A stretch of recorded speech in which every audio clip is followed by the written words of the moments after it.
So the next drill is, we're gonna try to keep it in a small space. And basically my job is to just put my hands in his face. So come over here like this, Rock. So put your hands in my face, Rock. Okay, that's it. His job is to put my hands in my face. My job is to move it out of the way and try to put my hands in his face. So we're basically trying to locate the head.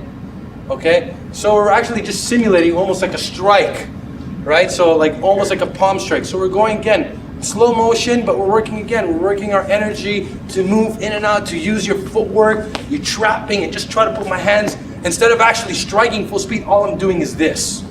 Okay? Ready? Go. You can see,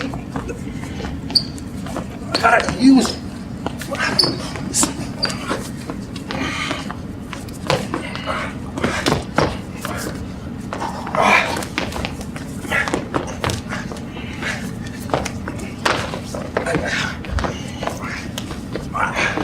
oh, I almost said, buddy. I know.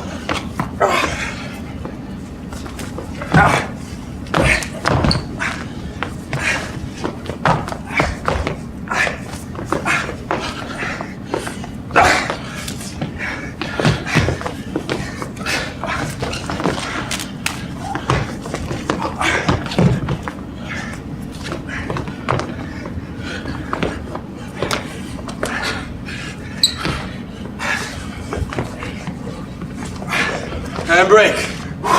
Almost got a wicked headbutt there for 1 second. Yeah, you okay? Sorry, man. I almost hit you Yeah. hard, yo. I saw his head come up and it went, whoo. Come over here, Rock. So,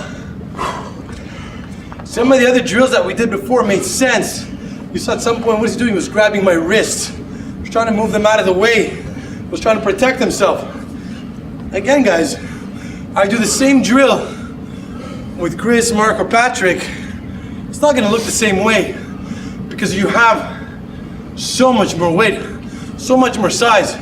If you want to challenge yourself in your training and you want to make it realistic, don't train with somebody half your size, train with somebody twice your size.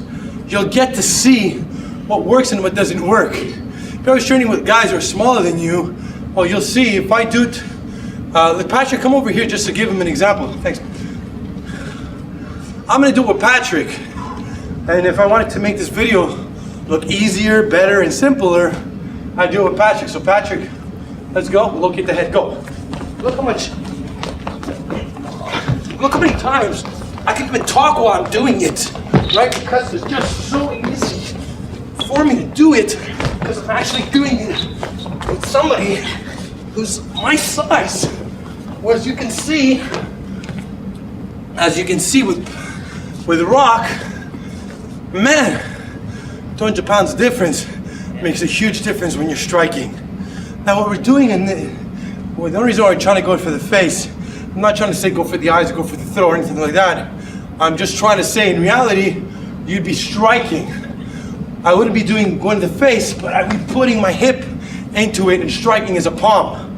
And yeah, maybe I could palm and rake at the same time. Or if I palm and my finger goes in, great. Depends. If I can get access to the face and go into the eyes, I'll go. Things sometimes I find in the striking was hard is when you're going for the eyes, it becomes very hard because the person's head, go for my eyes, the person's head moves very fast, right? And it instinctively protects and his hands are gonna come up. So sometimes it's effective sometimes, but sometimes you can end up wrestling with the guy. Whereas for me, I'd rather just throw a strike and try to finish the fight. It's easier on the ground because the ground becomes your leverage. The ground becomes your trapping tool, right? So if I'm on the ground, I'm going to the eyes, while his head's down here, I don't need to trap because all I gotta do is put pressure down and I can stick my fingers in his eyes because the ground's gonna keep him from moving back.